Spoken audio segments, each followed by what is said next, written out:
అంజలి TV. గత ఎపిసోడ్లో పశువుల పాకలో తలదాచుకున్న అంజలిని కూడా శకుంతల వదలలేదు. అర్ధరాత్రి కర్ర పట్టుకొని చంపడానికెళ్ళింది. అంజలి ప్రాణభయంతో కంచెదూకి చీకటి పొలాల్లోకి పారిపోయింది. అంజలిని తరుముకుంటూ వెళ్లిన శకుంతల ఆమె దొరక్కపోయేసరికి వెనక్కి తగ్గింది. కాని ఇప్పుడు ఇంటికి వచ్చి శకుంతల ఏం చెప్పబోతోంది? ఆ చీకటి పొలాల్లో అంజలి పరిస్థితి ఏంటి? భార్య కనిపించడం లేదని తెలిస్తే మరి అరుణ్ ఏం చేస్తాడు? ఈ ఎపిసోడ్లో తెలుసుకుందాం. అర్ధరాత్రి 2 గంటల సమయంలో పొలాలు చుట్టూ చిమ్మ చీకటి. కేవలం అక్కడక్కడ మినుగురు పురుగుల వెలుగు తప్ప ఏమీ లేదు. అంజలి ఆయాసపడిపోతూ ఒక పెద్ద వేప చెట్టు కింద కూలబడిపోతుంది. చేతిలో ఉన్న పుస్తకాల సంచిని మాత్రం గట్టిగా పట్టుకునే ఉంది. ఆమె కళ్ళల్లో భయం, కన్నీళ్లు ఏకధారగా ప్రవహిస్తున్నాయి. అప్పుడు అంజలి ఏడుస్తూ తనలో తానే, దేవుడా, ఎందుకీ శిక్ష? దొంగతనం చెయ్యలేదు, అయినా దొంగ అన్నారు. ఇల్లు వదిలి పాకలో ఉన్నాను, అయినా చంపడానికి వచ్చారు. ఇప్పుడు ఈ అడవిలో, ఈ చీకటిలో నేను ఎటు పోవాలి? వెనక్కి వెళ్తే అత్తయ్య చంపేస్తుంది, ముందుకెళ్తే ఏ విష పురుగు కుడుతుందో తెలీదు. అరుణ్ గారు, మీరు కూడా నన్ను వదిలేశారా? మీ అమ్మ చేస్తున్న అన్యాయం మీకు అనిపించడం లేదా? అలా అంజలి ఆ చెట్టు మొదలు కానుకొని పుస్తకాల సంచిని తల కింద పెట్టుకుని చలికి వణుకుతూ ముడుచుకొని పడుకుంటుంది. దూరం నుంచి నక్కల ఊలలు వినిపిస్తూ ఉంటాయి. అలా ఉండగా శకుంతల ఇంట్లో శకుంతల ఆయాసపడుతూ పెరటి తలుపులేసి లోపలికొస్తుంది. ఆమె ముఖంలో కోపం, అసహనం ఉన్నాయి. ఆమె బుర్రలో ఒక కొత్త కథ తయారవుతుంది. అప్పుడు శకుంతల తనలో తాను, చేతికి దొరుకుంటే అక్కడే పాతేసుండేదాన్ని, పారిపోయింది. ఇప్పుడు ఆయన నా కొడుకు లేస్తే అంజలి ఏదని అడుగుతారు. నేను చంపడానికి వెళ్ళాలని తెలిస్తే రచ్చయిపోతుంది. అందుకే కథ మార్చాలి. అంజలి నన్ను కొట్టి పారిపోయిందని చెప్పాలి. అప్పుడు సింపతి నాకే ఉంటుంది. అలా అనుకొని శకుంతల వెంటనే తన జుట్టుని చెరిపేసుకుంటుంది. తన చీరని అక్కడక్కడ నలిపేస్తుంది. హాల్లోకొచ్చి గట్టిగా, అమ్మో సచ్చాన్రో, కాపాడండి అని అరుస్తూ కింద పడిపోతుంది. శకుంతల అరుపులు విని రాఘవయ్య, అరుణ్ ఉలిక్కిపడి ఇద్దరి హాల్లోకి పరుగునొస్తారు. కింద పడున్న శకుంతలను చూసి కంగారు పడతారు. అమ్మా, ఏమైందమ్మా? ఎందుకు కింద పడ్డావు? శకుంతల, ఏంటి గోల? ఇంత రాత్రిపూట ఏమైంది? శకుంతల మొసలి కన్నీరు కారుస్తూ, ఏం చెప్పమంటారండి, పాముకి పాలు పోసి పెంచం. ఆ అంజలి నన్ను చంపడానికి చూసింది. ఏంటి అంజలా? తను పాకలో ఉంది కదా? పాకలో ఉంటే మంచిదేరా, కాని దానికి దెయ్యం పట్టింది. నాకు దాహం వేసి వంటింట్లోకి వస్తే కిటికీలోంచి దూకి లోపలికొచ్చింది. నా మెడలో ఉన్న గొలుసు లాక్కోవడానికి ప్రయత్నించింది. నేను అడ్డుకుంటే నన్ను దిగో తోసేసి ఆ వెనక తలుపులోంచి పారిపోయింది. చూడండి నా చేతులు ఎలా గీక్కుపోయాయో. అలా చెప్పగానే రాఘవయ్య అనుమానంగా చూస్తాడు. అంజలి అంత పని చేస్తుందా అని అతనికి నమ్మకం కలగదు. కాని అరుణ్ మాత్రం తల్లి మాటలు నమ్మి ఆవేశపడతాడు. ఎంత ధైర్యం దానికి? దొంగతనం చేసింది కాక నిన్ను కొడుతుందా? ఈ రోజు దాన్ని వదిలిపెట్టను. ఎటువైపు వెళ్ళింది మమ్మీ? అదుగో ఆ పెరటి వైపురా, పొలాల్లోకి పారిపోయిందిరా. ఎళ్లకు నాయనా, దానికి మనుషులు తోడుంటారు, నిన్ను చంపేస్తారు. ఆగరుణ్, తొందరపడకు. శకుంతల, నువ్వు చెప్పేది నిజమేనా? అంజలి పిరికి పిల్ల అర్ధరాత్రి ఇంట్లోకి వచ్చి నిన్ను కొడుతుందా? యావండి, కట్టుకున్న భార్యను నమ్మరా? ఆ దొంగనే నమ్ముతారా? ఇదిగో సాక్ష్యం, నా గాజులు పగిలిపోయాయి చూడండి. సరే, నిజమేంటో ఆ పశువుల పాక దగ్గరికి వెళ్తే తెలుస్తుంది. అరుణ్, టార్చ్ లైట్ తీసుకో, పద. అలా పశువుల పాకలోకి అరుణ్, రాఘవయ్య వెళ్తారు. శకుంతల భయంగా వెనకాల వెళ్తుంది. పాకలో అంతా చిందరవందరగా ఉంది. రాఘవయ్య టార్చ్ లైట్ వేసి చూస్తాడు. కింద పగిలిపోయిన ఎమర్జెన్సీ లైటు ముక్కలు కనిపిస్తాయి. పక్కనే శకుంతల విసిరేసిన కర్ర కూడా కనిపిస్తుంది. రాఘవయ్య ఆ కర్రను, పగిలిన లైట్ని చూసి, అరుణ్, ఈడు చూడు, ఇది అంజలి లైట్. ఇది ముక్కలైపోయింది. అంటే ఇక్కడ పెరుగులాట జరిగింది. ఇది మన ఇంట్లో వాడే కర్ర. ఇది ఇక్కడికి ఎలా వచ్చిందంటావు? అంజలి నిన్నింట్లో కొట్టి పారిపోతే ఈ గొడవ ఇక్కడ పాకలో ఎందుకు జరిగినట్లు ఆనవాళ్ళున్నాయి చెప్పు. అరుణ్ అయోమయంగా, అవును నాన్న, అమ్మ చెప్పింది ఇంట్లో జరిగిందని కదా. మరి ఇక్కడెందుకు ఇలా ఉంది? రాఘవయ్య శకుంతల వైపు సీరియస్గా చూస్తూ, శకుంతల, నిజం చెప్పు. అంజలి ఇంట్లోకి రాలేదు కదా?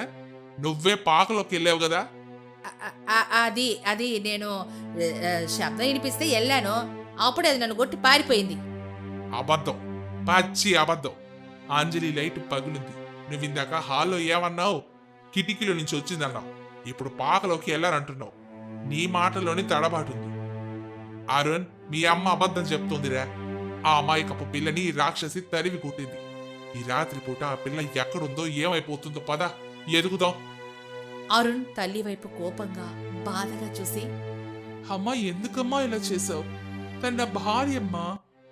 అలా అనుకుని అరుణ్ రాఘవయ్య టార్చ్ లైట్లేసుకుని కంచె దూకి పొలాల్లోకి వెళ్తారు. శకుంతల ఒక్కతే పాక దగ్గర నిలబడుంటుంది. చచ, ప్లాన్ రివర్స్ అయిందే. వాళ్ళు దాన్ని ఎతికి పట్టుకొస్తే నా బండారం బయటపడుతుంది. ఎలాగైనా దీన్ని కవర్ చెయ్యాలి. అలా ఇద్దరూ పొలంలోకి వెళ్లారు. అరుణ్ గొంతు చించుకొని అంజలి, అంజలి అని అరుస్తూ ఉన్నాడు. రాఘవయ్య కూడా మరోవైపు వెతుకుతున్నాడు. అరుణ్ లైట్ వెలుగు ఒక వేప చెట్టు కింద పడుతుంది. అక్కడ ముడుచుకుని పడుకోనున్న అంజలి కనిపిస్తుంది. అరుణ్ పరుగు పరుగున వెళ్తాడు. అంజలి, నానా ఇట్రండి, అంజలి ఇక్కడే ఉంది. అలా అనగానే రాఘవయ్య పరుగునొస్తాడు. అంజలి స్థితిని చూసి చలించిపోతాడు. అయ్యో తల్లి, ఎంత కష్టం వచ్చిందమ్మా నీకు. అరుణ్ ఎత్తుకోరా, హాస్పిటల్కి తీసుకెళ్దామంటే చాలా దూరం. ముందు ఇంటికి తీసుకెళ్లి ప్రథమ చికిత్స చేయాలి. అలా చెప్పగానే అరుణ్ అంజలిని ఎత్తుకుంటాడు. అంజలి అపస్మారక స్థితిలో పుస్తకాలు, నా పుస్తకాలు అంటూ కలవరిస్తూ ఉంటుంది. కింద పడున్న పుస్తకాల సంచిని రాఘవయ్య తీసుకుంటాడు. అరుణ్ ఆవేశంగా, నా భార్యని స్థితికి తెచ్చిన ఎవరిని వదిలిపెట్టున్నా అన్న, అది అమ్మైనా సరే. అది తెల్లవారుజామున 4 గంటల సమయంలో అరుణ్ అంజలిని ఎత్తుకొని గుమ్మం దగ్గరకు వస్తాడు. శకుంతల గుమ్మం అడ్డంగా నిలబడుతుంది.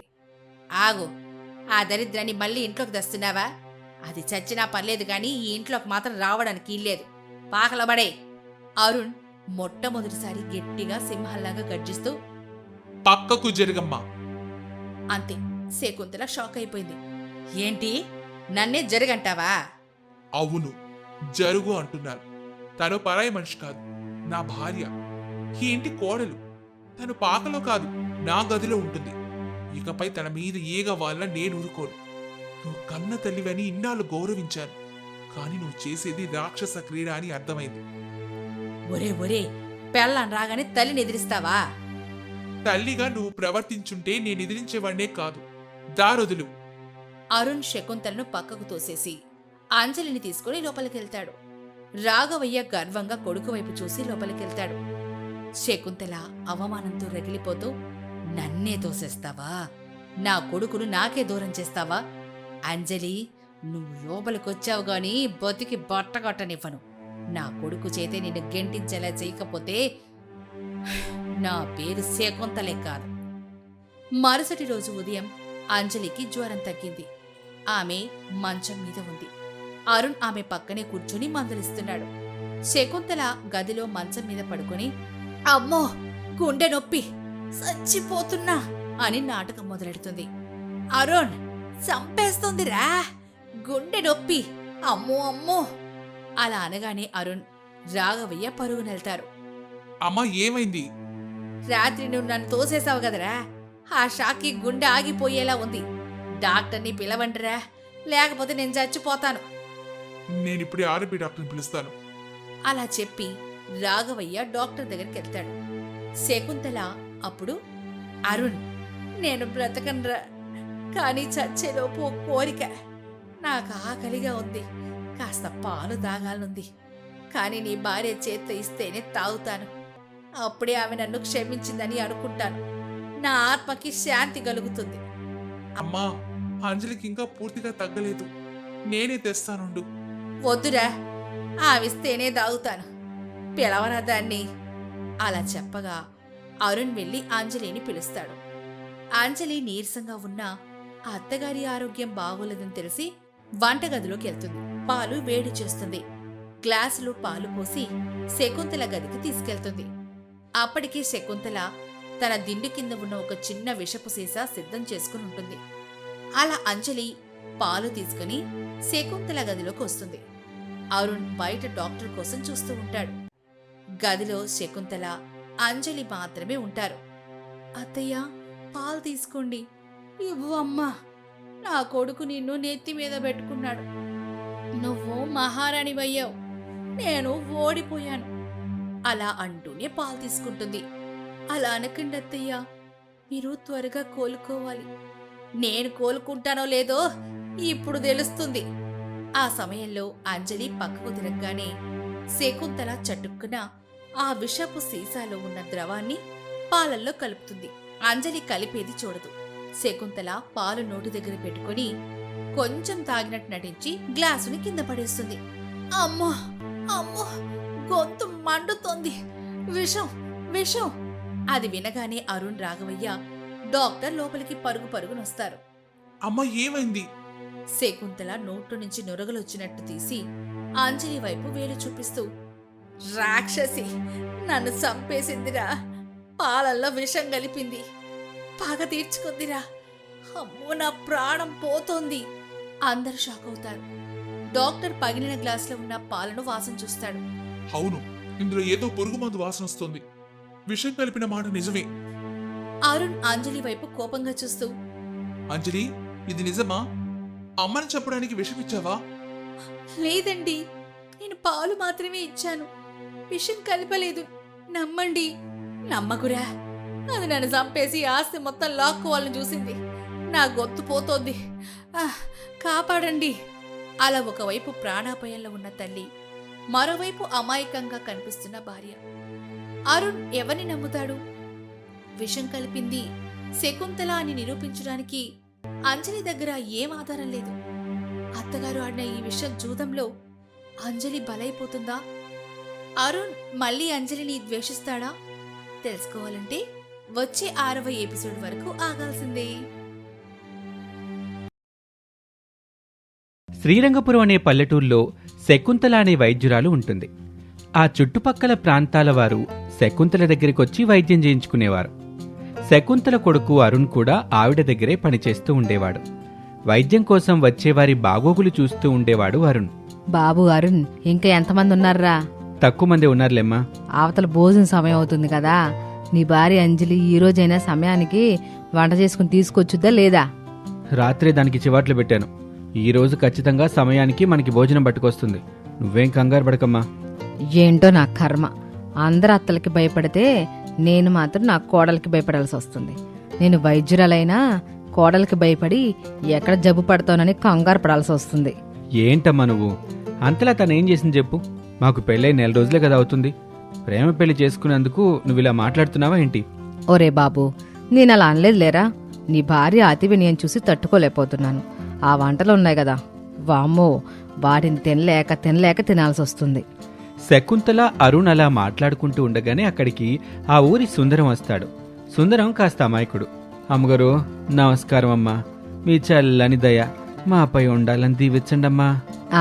చల్లగుండు నాయనా, చల్లగా ఉండు. ఏటమ్మా మీరు సరిగా దీవించడం లేదు? చల్లగా ఉండమంటున్నారుగా, మరి ఇంకా చల్లగా అవటం లేదు ఎందుకని? ఇంకా ఎచ్చగానే ఉన్నానమ్మా. అమ్మ త్వరగా చల్లగా చేయండమ్మా. ఒరే బాబు అరుణ్, ఈ సుందరం సంగతి చూడు. రే సుందరం, నీకు మళ్ళీ ఏ రోగం వచ్చింది? ఇలా దాపరించావు చండాలి పెదవా. రే, మాటలు జాగ్రత్తగా రానియ్యి. నేను వైద్యం చేయించుకోవడానికి వచ్చాను, కానీ మీ అమ్మే చల్లగా ఉండని దీవిచ్చింది. కానీ నేను చల్లగా అవటంలా, అందుకే అడుగుతున్నా. దానికి గొడవ చేస్తే అట్టా నువ్వు? రే, ఇలా తిక్కగా మాట్లాడితే పళ్ళు రాళ్ళు కొడతాను. ఆ మాటలాపి ముందు వచ్చిన పని చూడు. ఇంతకీ నీకు ఇప్పుడు ఏం రోగం వచ్చింది? రాత్రిపూట నిద్రపోతుంటే నా కడుపులో పేగులు అరుస్తున్నాయి. అవట ఎందుకు అరుస్తున్నాయో తెలుసుకోవాలి. వాటికి ఏమైనా జ్వరం చేసిందా, లేకపోతే జలుబు చేసిందా? అవి నాకేదో చెప్పాలనుకుంటున్నాయి, కానీ నేను ఆ విషయాన్ని తెలుసుకోలేకపోతున్నాను. మీ అమ్మతో చెప్పి వెంటనే నా పరిస్థితి ఏంటో కనుక్కో. ఒరే, నువ్వెక్కడ దాపురించారో నాకు. నా మాటలు వినవు. నీ మాటలు వినే ఓపిక మాకు లేదు. ఏదేదో చెప్తావు, ఏమేమో అడుగుతావు. దయచేసి ఇక్కడి నుంచి వెళ్ళిపోరా, వెళ్ళిపో. రేయ్, నన్ను బయటకు దోసావంటే నేను అస్సలు ఒప్పుకోను. మర్యాదగా నా సంగతి దాల్చండి. నా పేగులకి ఏం కావాలో కనుక్కోండి. అవి నాపై కోపంతో నాతో మాట్లాడడం లేదు, కానీ అరుస్తున్నాయి. వెంటనే వాటితో మాట్లాడి ఏ విషయం కనుక్కొని చెప్పు. అలా సుందరం తన పిచ్చి చేష్టలతో అరుణ్ శకుంతల తలలు పట్టుకునేలా చేస్తాడు. సుందరానికి సమాధానం చెప్పలేక శకుంతల తలడిల్లిపోతూ ఉంటుంది. ఇక అప్పుడే అక్కడికి శకుంతల కోడలు అంజలి వస్తుంది. అత్తయ్య, మీకు భోజనం తీసుకొచ్చాను, వెంటనే రండి. చల్లారిపోతే కూరలు బావుండవు. ఒక్క నిమిషం అమ్మా, ఈ పిచ్చాడితో ఏగలేక చేస్తున్నాను. ఇక్కడి నుంచి అస్సలు కదలట్లేదు. వీడి వల్ల నా మనసు నాశనం అయిపోయింది. నేను కూడా వీడితో పాటే పిచ్చోడిని అయిపోతానేమోనని భయంగా ఉంది. అబ్బబ్బబ్బా, దానికి అలా అయిపోతే ఎలాగండి?